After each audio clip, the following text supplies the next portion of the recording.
the start of the COVID-19 pandemic, the streets of Sao Paulo have become home to thousands of Brazilians who have lost everything. Homelessness is not new to Brazil's biggest and otherwise most prosperous city.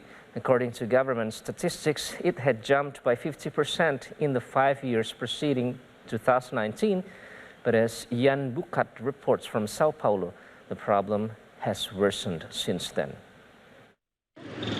It feels like home, says Tairine de Souza, the homeless mother of two who lives under this bridge in Sao Paulo.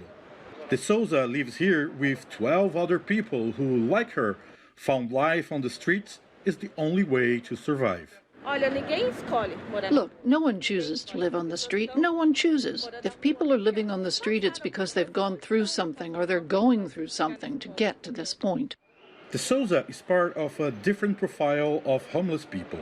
Until a decade ago, the homeless population of big cities was mostly made up of men with drug and alcohol problems.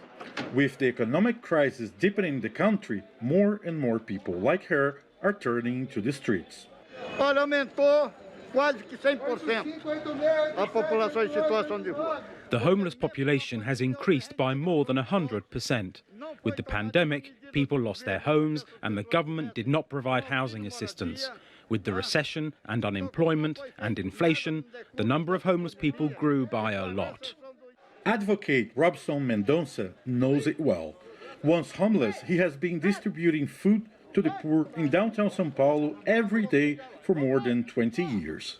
The last homeless population census was carried out in 2019 and counted almost 25,000 people living on the streets. But those figures are now way out of date, says Mendonça.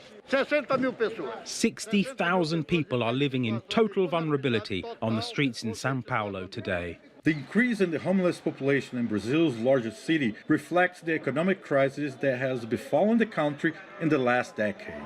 The coronavirus pandemic worsened a dire economic situation, one that is a key issue in the next presidential elections, set to be held next October. In 2018, Jair Bolsonaro was elected on promises of ending corruption.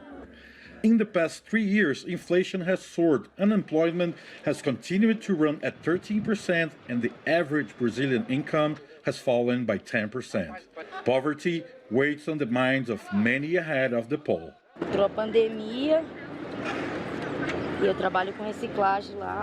The pandemic came. I worked in recycling.